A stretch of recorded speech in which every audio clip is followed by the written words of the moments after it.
Jakarta terdiri dari begitu banyak kemungkinan sekaligus begitu banyak kegelapan. Dom yang diperankan Jeffrey Nicole yang berupaya menjadi aktor di Jakarta adalah salah satu dari mereka yang akhirnya memilih jalan gelap. Mimpinya untuk menjadi aktor sulit diwujudkan dan dia bergabung dengan jaringan narkoba Radit yang diperankan Ganindra Bimo dan Pinkan yang diperankan Wulan Guritno. Sebuah film yang mengulik dengan teliti bagaimana peredaran narkoba dan kegelisahan anak muda seperti Dom dan Kansa. Dea Panendra yang menjadi pemeran pendukung pilihan Tempo tahun lalu dalam film ini. Layar bersama Leila Chudori episode ini mengundang dan berbincang dengan sutradara Ertanto Roby Sudiskam, Wulan Guritno, dan Dea Panendra untuk berbincang tentang film yang digambarkan cukup rinci dan berani menampilkan keresahan para tokohnya.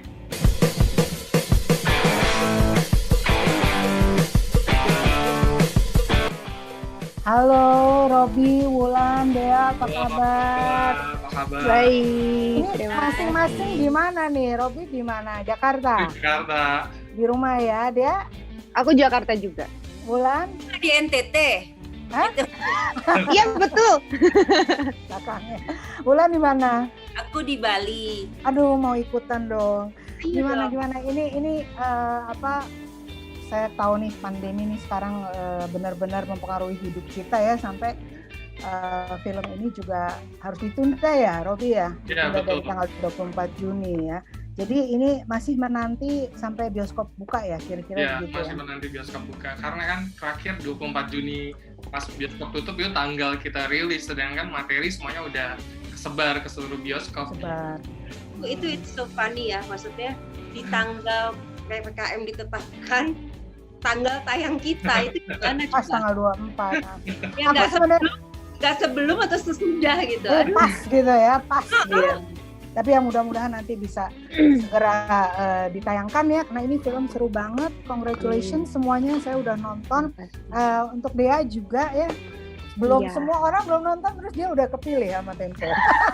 Iya betul. Itu kan suka duluan gitu aja tuh. Jadi untuk penonton layar ya, ini Tempo kan biasa mengadakan festival film Tempo.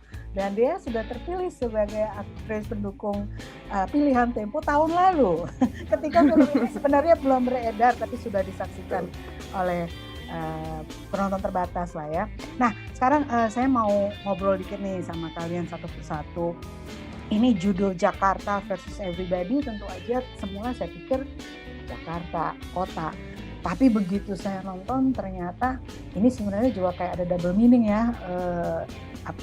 Ada satu semacam password atau kode atau apapun di kalangan kelompok narkoba di dalam film ini. Jadi ini film ini basically tentang seseorang aktor yang sedang struggling ya, yang diperankan oleh Jeffrey Nicole. Kemudian dia akhirnya masuk ke dunia narkoba dan di situ kemudian bertemu dengan Wulan, bertemu dengan Dea, bertemu dengan siapa nih ya yang jadi Radit nih? Bimo. Ganindra Bimo. Bimo ya. Itu tokoh-tokoh yang luar biasa menarik ya buat saya juga ya, yang Esno My God itu menarik banget. Nah sekarang saya mau tanya sama Roby dulu, ini ide yang begini seru ya, jadi justru bukan ngomongin trafik narkobanya tapi orang-orangnya di sekelilingnya itu idenya gimana pertama kali didapatkan sampai akhirnya Roby yang saya kenal sebagai sutradara yang membuat film Ave Mariam ya, atau film tentang perempuan ya, film kamu yang pertama itu sekarang ke sebuah cerita yang sangat gelap. Ya, itu juga sih salah satu yang kemarin sempat dibikin, 7 Hati, Ave Mariam, dan lain-lain. Saya ngelihat kayak, oh saya bikin film tentang karakter utamanya perempuan gitu. Betul. Banget ketertarikan karakter utamanya laki-laki gitu. Tantang setelah Ave Mariam. Ave Mariam yang sunyi, senyap gitu, terus tiba-tiba pengen yang Bronx banget gitu, yang benar-benar tentang perjuangan, struggle, terus middle class, terus dark side-nya Jakarta, karena kita tinggal di Jakarta, jadi kita punya banyak pengalaman sebenarnya apa yang terjadi di Jakarta gitu.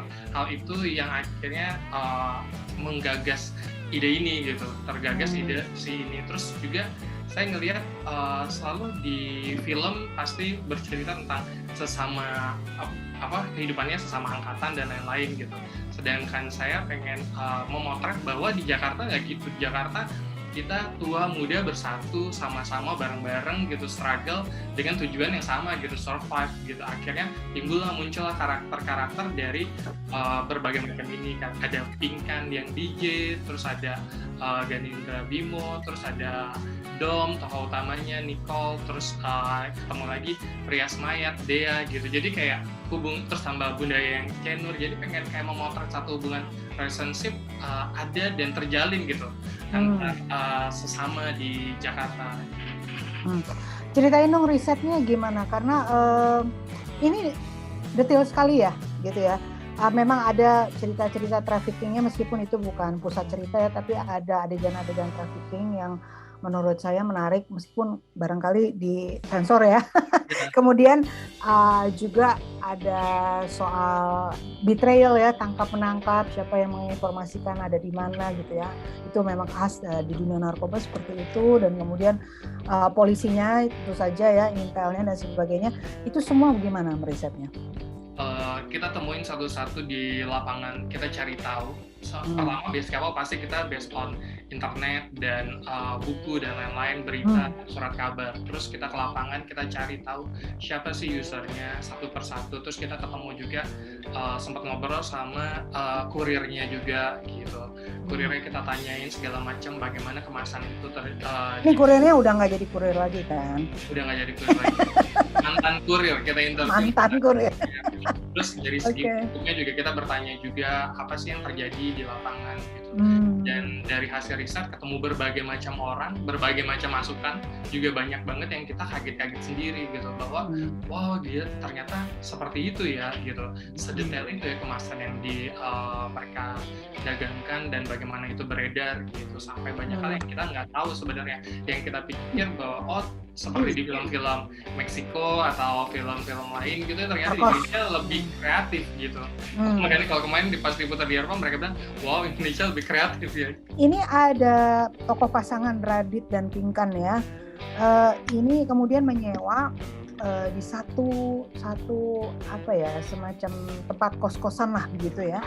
Dan kan kamu juga bikin toko landlordnya, ibu kosnya Yayang. Menurut saya seru banget deh. Tokonya nih apa, tadi saya pikir ini kenapa taruh Yayang ya sebagai landlord gitu ya, terus belakangan saya landlady sorry, jadi saya belakangan wah gila ini seru banget, saya nggak boleh spoiler nih gitu ya tentang posisi Yayang.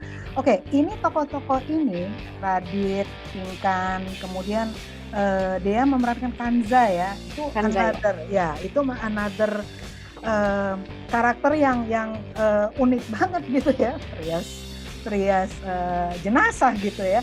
Nah itu semua Robby tuh memikirkan gitu bahwa gue mau bikin ini Prias jenazah, oh ini DJ, ini landlady gitu. Itu gimana sih? Like how did you find ini tokoh-tokohnya gitu untuk mempersatukan mereka? Jadi waktu nulis skrip kebiasaan pas kita bikin karakter dulu, apa aja yang akan ada di dalam skrip itu gitu. Nah saya mikir untuk ngomongin tentang peredaran gitu, nah singgungannya karakter itu sama siapa sih gitu. Kenapa saya ada Prias Mayat, karena saya mau ngomongin bahwa di sini ada resiko loh, ketika kita sebagai pemakai nanti ada dampak, ada resiko, dan untuk nggak mungkin secara verbal ngomongin nanti akan ada kematian. Nah untuk karena film itu bahasa visual, saya lahirkan karakter Prias Mayat gitu, bahwa dia juga akan bicara tentang itu gitu. Terus di dalam peredaran itu udah pasti mereka beredar juga di klub malam gitu. Makanya kita ada karakter DJ gitu. Terus kalau Bunda yang juga udah ada pas waktu nulis, kita berpikir ini ada satu rumah susun, pasti dia jaringan ini ada kepalanya gitu, dan menganggap pemilik si rumah susun ini gitu. Kalau pikirannya Bunda Yang, karena pas lagi nulis siapa ya yang karakter cocok, terus melihat bahwa film-filmnya Bunda Yang pengen banget men-challenge dia untuk pakai jeans, kaos, terus kita keritingin rambutnya gitu, mengeksplor sesuatu hal yang baru gitu dengan karakter bunda yang Dan biasa. nggak selalu baik-baik ya, biasanya Betul. kan ya yang ibu baik-baik. Kali ini ibu yang gokil gitu ya. Nah, ini sekarang udah ngomongin DJ nih, kita ngobrol sama DJ-nya nih ya. Ini DJ slash pengedar narkoba slash pacar si pengedar. Pokoknya everything nih ya. Nah, Everything ini in between. everything gitu ya. Dan ini menurut saya nih karakternya challenging banget karena Robby seperti biasa pokoknya nggak mau setengah-setengah gitu ya. Jadi udah pokoknya lu mesti pacaran sama ini juga, sama itu juga. Apa aja cowok di situ, ayolah gitu ya. Nah, ayo ceritain bulan ini gimana nih challenge dari si Robby ini nih. Gila nih soalnya nih. Liar ya. Nah, Sebenarnya aku sebenarnya kalau kita boleh bicara jujur kan tidak semudah itu dan sebanyak itu peran-peran yang menantang datang ke kita. Jadi aku nggak mikir dua kali gitu.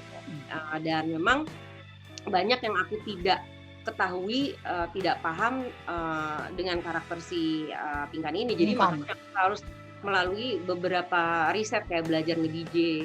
Dan kemudian karena aku anak selatan, Cila anak selatan, jogetnya beda ya kan? Joget gitu. Oh iya benar. Iya. Beda dengan siapa? Ini di kota. Joget sama joget selatan itu beda gitu. Jadi yang di capture atau digambarkan oleh Robby itu adalah kehidupan malam di kota. Gitu. Musiknya berbeda, pasti yang dimainkan di klub, cara nge-DJ-nya beda, goyangannya pun beda gitu. Jadi kan aku akhirnya aku melalui riset itu aku sempat ke klub-klub di kota gitu dengan benar-benar menyamar gitu. Jadi aku melalui beberapa riset untuk sebagai si DJ itu dan juga karakter Pinkan yang begitu kompleks gitu. She has a lot of problems, she has a lot of dreams, big dreams, tapi she has a lot of problems itself yang dia kejerat sendiri gitu. Betul. Yang kejerat sendiri, which is banyak tokoh-tokoh di sini yang juga akhirnya terjerat dan akhirnya berputar di permasalahan tersebut. Dan yang aku senang dari skrip ini adalah apapun yang lo alamin gitu, apapun target hidup lo, cita-cita lo tuh akan mengalami pasti kerikil-kerikil gitu. Tapi intinya yang terpenting adalah lo bisa nampar diri lo bisa akhirnya cari solusi dan keluar dari permasalahan tersebut gitu. Itu yang aku suka dari skrip ini. Jadi ya udah, jadilah. Ini aku lagi wondering nih ya. Ini kan Pinkan ini kan resminya pacar si Radit gitu ya. Tapi kan at the same time kemudian dia ada attraction meskipun ya dia mencoba whatever apa sih dia selalu menolak kata-kata membantah Radit kalau si Radit lagi menuduh gitu ya. Nah tapi kan akhirnya terus terjadilah gitu ya satu hubungan dengan si what's his name Dom gitu ya, peran utamanya. Nah ini gini, saya selalu baca di berbagai media asing maupun wawancara para aktor aktris, mereka selalu mengatakan itu kalau adegan-adegan seks, adegan-adegan intim itu sebenarnya kalau pas lagi syuting sama sekali teknis dan nggak romantis yang seperti terjadi di layar. Di layar kan kayaknya romantis, beautiful gitu. Tapi kalau the real thing-nya tuh teknis banget gitu. It's actually boring gitu ya. Mereka pada bilang gitu. Itu benar nggak? Apa terlalu teknis sampai ini harus kameranya kemana gitu sampai udah nggak terasa gitu loh bahwa itu satu adegan intim. Ya actually sex scene itu tuh challenge banget because seperti yang Mbak Dela dan semua aktor bilang itu tidak seromantis dan seseru itu gitu kan. Teknis iya betul gitu, kayak aku sama Bimo gitu contohnya. Itu kita lebih seperti main akrobat dibanding having sex. itu kayak akrobat plus pilates ya, pegal banget. Apalagi kalau disuruh take 1, take 2, take 3. Ya kan. Halo.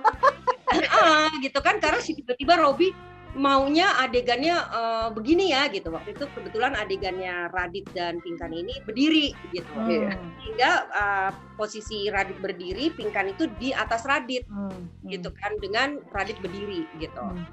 dan aku juga punya request ke partner. Ya maksudnya kita kan pasti dengan partner dan lawan main kita, aktor kita kan kita juga berdiskusi. Iya dong. Aku harus bikin nyaman, dia bikin aku nyaman gitu kan. Dan kita harus merealisasikan apa yang dimau sama saudara. Gitu. Jadi Bimo request karena dia saat itu aku masih bersuami dan Bimo juga punya istri. Kita menghargai pasangan kita masing-masing. Kita nggak mau skin to skin waktu itu, sehingga kita pakai pembatas yang biasa dipakai orang wrestling itu, yang keras banget. Kita tahu Mbak Lea.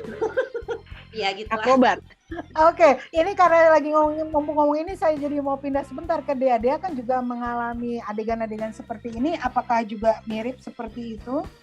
Sama kok serupa, tapi kalau aku kan lebih, kita waktu itu posisinya di kamar gitu, memang nggak ada romantisnya waktu itu, kayak keringetan semuanya, kayak Nicole sama aku tuh kayak wah, kayak kita udah pada basah-basah gitu, kayak aduh, karena kebetulan juga Mas Robi ngejagain kita juga sebagai aktor untuk bisa nyaman gitu melakukan ini gitu. Jadi waktu itu kita cuma di ruangan kosannya Kansa yang kecil itu juga cuma ada Mas Robi sama kameramennya dan kita berdua aja gitu. Dan itu tuh pintunya ditutup. Itu panasnya minta ampun. Jadinya kayak iya, tapi ya itu tadi yang Mbak Ulan bilang bahwa memang semuanya tuh udah teknik saja gitu. Gimana kita akhirnya deliver itu untuk menjadi sesuatu yang real, itu yang PR kita gitu. Terus ininya DJ-nya? DJ apa? Belajar sama siapa Rob? DJ. Bagus ada DJ muda juga kita hire. Kita belajar di Pondok Indah waktu itu ya Mbak. Jadi cara mengoperasikan ya ternyata nggak segampang itu. Memang kita nggak boleh addressing profesi orang ya. Ya play musik aja, it's not that easy. Bagaimana memindahkan dari satu musik ke musik mesti mulus dan gerakan apalah itu istilahnya, aku udah lupa, untuk memainkan tombol-tombol dan katup-katup untuk musik-musik itu gitu, untuk sound itu menyatukan, menselaraskan dan lain sebagainya gitu. Oke. Nah, ini kamu berapa lama nih kalian semua syuting nih? The whole ininya berapa lama, Rob? 10 hari. Syutingnya cuma 10 hari. Serius? Bohong. Jadi dari yang 9 hari ini ada kemajuan 1 hari jadi 10 hari. Wow. Ya, karena faktornya pasti setiap film mereka pengen banget syutingnya lama gitu, sebulan atau 2 minggu lah, 14 hari lebih efektif gitu, karena kita independen, terus budgetnya juga nggak besar, jadi kayak meminimalisir situasi sih bagaimana ini bisa tetap berkarya dengan konsekuensi 10 hari itu. Makanya buat yang terlibat aku benar-benar salut banget, kayak Mbak Wulan, Dea, Bimo, Nicole juga sampai tidur-tidur di lokasi juga gitu. Dan mereka standby terus dari pagi sampai malam. Makanya ini film kayak apa ya, maksudnya buat saya benar-benar berasa banget gitu energinya, social realism-nya juga berasa gitu, bahwa kita benar-benar struggle banget gitu baik itu di lokasi, di lapangan, karena kamera on terus kan. Jadi kita mengambil hal-hal yang realitas gitu. Jadi mereka standby terus gitu, energinya besar banget sih pemain-pemainnya buat. Nah, kalau dia nih kan menjadi seorang perias jenazah sekaligus juga moving narkoba ya. Ini tentang perias jenazahnya itu apakah mengikuti arahan sutradara aja atau juga melakukan riset? Waktu itu kami sempat diskusi, aku sama Mas Robi. Terus akhirnya Mas Robi menghadirkan si perias jenazah itu sendiri. Jadi kayak ketemu waktu itu, kita ngobrol. Tapi karena memang kita nggak bisa, waktu itu kita nggak ada waktu ya untuk melihat langsung ke sana. Karena tadinya si perias jenazah ini mau bantuin, cuman karena waktu itu kan kita benar-benar yang 10 hari ini kita emang harus ngejar syuting itu. Akhirnya cuma ngobrol, dan sebenarnya lebih ke untuk detail aku sebagai bisnis aku sebagai si aktor itu sendiri, gimana cara dia merias